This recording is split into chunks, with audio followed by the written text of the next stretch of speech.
Bienvenue sur ma chaîne, moi c'est Pauline aka Tatapo. Aujourd'hui nous allons parler sur l'affaire Didi. Didi est en train de refuser de quitter sa cellule pour partir voir ses avocats, pour partir parler à ses avocats, ce qui est tellement bizarre parce que vous savez, ce sont les avocats qui sont en train de faire tout pour demander sa liberté provisoire et nous nous étonnons pourquoi est-ce que Didi ne veut plus partir parler à ses avocats. Il faut bien préciser que Puff Daddy a plusieurs plaintes au tribunal et l'affaire dont il est en train de refuser de voir les avocats, c'est l'affaire où l'accusé, il a même accusé qui est en train d'accuser Jay-Z et qui est en train d'accuser aussi Puff Daddy. Alors ça maintenant, c'est les avocats de la plaignante qui ont écrit la lettre au juge expliquant la situation, expliquant au juge la réalité qui se passe entre Didi et ses avocats. Alors si tu lis bien l'anglais, tu peux lire ça ici. Moi je vais essayer un peu de translater, d'interpréter en français. Alors ça dit: cher juge Caproni, comme vous le savez, notre cabinet représente la plaignante Jane Doe. Donc Jane Doe, c'est une personne qui est quoi, anonyme, quoi, qui ne veut pas que son nom soit cité dans l'affaire submentionnée. Nous vous écrivons pour demander un report de l'audience prévue le 10 janvier 2025. Nous avons engagé des négociations avec les avocats de défendeurs concernant la signification des actes de procédure, la planification et la gestion des dossiers dans le cadre de plusieurs actions connexes. Cependant, nous avons rencontré de retards causés par le refus du défendeur, Puff Daddy. Monsieur Combs, Puff Daddy, donc son nom c'est Sean Combs, Monsieur Combs refuse de quitter sa cellule, Monsieur Combs refuse de quitter sa cellule pour accepter la signification. Donc, il ne veut pas partir. Nous croyons désormais avoir conclu un accord. Nous croyons désormais avoir conclu un accord des principes avec les avocats de défenseurs. Mais nous continuons à régler les détails des planifications dans cette affaire et dans d'autres affaires connexes. De plus, Monsieur Basby, qui est l'avocat principal dans ces dossiers, souhaite être présent, mais ne pourra pas assister à l'audience du 10 janvier 2025. Si votre honneur accepte de reporter brièvement l'audience à une date en février, cela serait grandement apprécié par les parties. Si vous n'avez pas encore suivi ma vidéo que je fais sur Jay-Z, je vais mettre les liens en bas, comme ça tu peux commencer sur le premier dossier, comme ça pour comprendre le deuxième dossier. Alors, la même plaintive qui est anonyme est en train de porter plainte à Didi et aussi à Jay-Z. Maintenant, Didi on doit signifier, je ne sais pas, les gens qui ont fait les droits, vous pouvez commenter en bas. Donc, Didi doit sortir de sa cellule pour venir quoi? Qu'on lui présente les facts et tout et tout. Maintenant, il ne veut pas quitter sa cellule. Alors, pourquoi est-ce qu'il refuse de voir ses propres avocats? D'abord, il faut savoir que Didi est déjà très en colère, selon d'autres sources, parce qu'on a refusé de lui donner la liberté provisoire. Il est très en colère envers ses avocats, parce que ce n'est pas des petits avocats.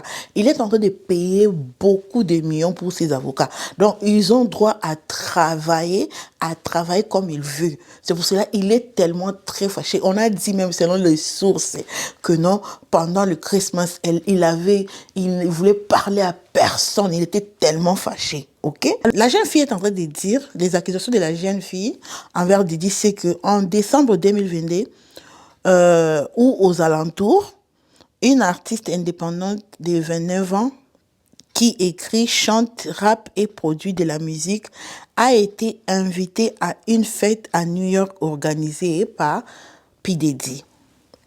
La plaignante a été invitée avec plusieurs de ses amis également musiciens indépendant. À son arrivée, la plaignante a observé une grande résidence blanche et élégante qui se distinguait des autres maisons de la région et était accessible par une longue allée.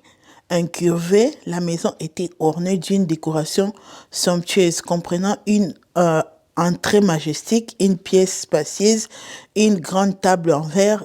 Une fois à l'intérieur, des serveurs proposaient des plateaux de nourriture et de boissons, créant une atmosphère luxueuse et haut de gamme. La plaignante a rapidement reconnu diverses célébrités de l'industrie musicale et de la télévision, y compris Puff Daddy lui-même. Alors qu'elle s'est mêlée aux autres invités, la plaignante a remarqué l'utilisation générale de notamment de la poudre blanche, de pilules et aussi, les employés et collaborateurs agissant de concert avec comme ont exercé des pressions sur tous les invités pour qu'ils consomment la poudre qui était fournie et servie par les personnels de la maison. Et ce soir-là, la fille dit que non, elle a bu juste un seul verre de vin, ne consommant aucune autre substance. À un moment donné de l'événement, la fille a été approchée et engagée dans une conversation avec Puff Daddy. C'était au sujet de sa carrière musicale. Puff Daddy a exprimé son intérêt pour son travail, déclarant son désir de l'aider, déclarant qu'il voulait l'aider à améliorer sa carrière en la mettant en scène sur une piste.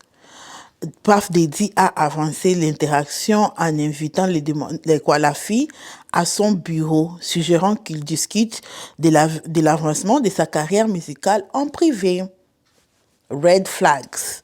Après son arrivée au bureau, la plaignante a commencé à se sentir désorientée, comme si elle était glissée dans... Donc, elle a commencé à se sentir un peu désorientée directement. Elle a glissé comme si elle était hors de sa conscience. Il est devenu clair pour elle à ce moment-là qu'elle avait été... La plaintive dit, à raison des effets de sa boisson, qui avait la poudre blanche, Puff Daddy l'a pris par la force et aussi, vous connaissez la suite. L'accusée, la plaignante, ne pouvait pas l'empêcher de le faire, comme si elle était piégée à l'intérieur de son corps, ne participant pas, mais ne pouvait pas résister. La prochaine chose dont la fille se souvient clairement, c'est de se réveiller vers 6 heures du matin, confuse et désorientée, dans le même bureau où la chose a eu lieu. Après s'être vérifiée, la plaignante a découvert du sang sur ses je ne vous peux pas dire sur les lèvres. Elle a également trouvé des empreintes profondes sur ses bras et ses poignets qui suggèrent qu'elle avait été attachée avec des cordes.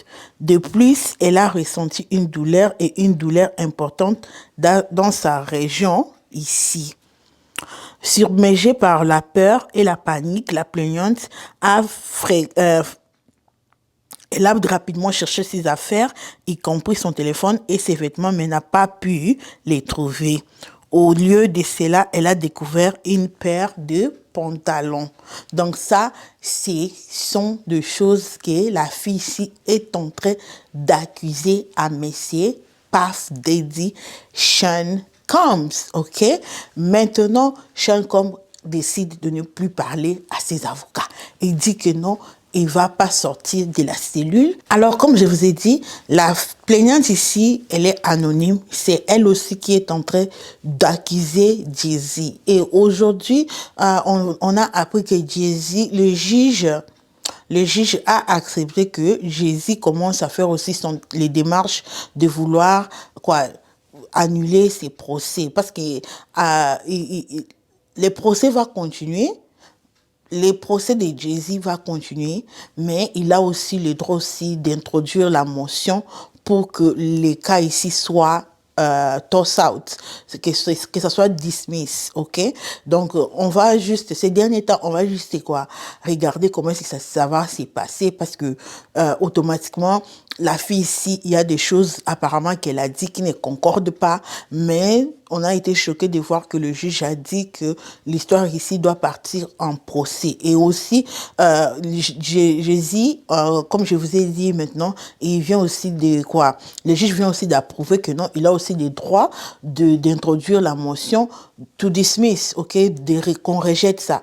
Donc, on va voir quel côté la justice va faire pour Jésus. Est-ce qu'il va continuer, va accepter que la plainte soit jetée dehors ou peut-être les juges vont décider encore que ça continue jusqu'au bout. Ça là, on va voir. J'ai une autre vidéo de Jésus demain, si Dieu nous donne la vie. Je vais vous mettre, il a un autre procès. Et je vais vous dire clairement ce qui est dans ces procès. Ces derniers jours ici, vraiment, si je suis Beyoncé et Jésus, je vais être seulement en train de prier, parce que là, ça commence à être, too much. Donc, je vais essayer de suivre la suite de l'affaire de Didi. Est-ce qu'il va sortir de sa cellule? Parce que, comme je vous ai dit, Didi a plusieurs plaintes. Et ça, c'est l'une de plaintes, ok? Donc, il a plusieurs plaintes, mais ça, sur cette plainte ici, il refuse de sortir. Donc, alors, dites-moi en bas, qu'est-ce que vous pensez? Vous pensez qu'il est sûr que par rapport aux démarches que Jésus est en train de faire, qu'on va jeter ça, donc il n'a pas besoin de s'asseoir, ou peut-être il doit se présenter? Qu'est-ce que vous en pensez? Et qu'est-ce que vous en pensez de cette histoire de Didi, Jésus et tout? Dites-moi en bas, n'hésitez pas à les souscrire, liker, et on se retrouve pour une autre vidéo, les divas. Ciao, ciao, bisous, bisous, bye.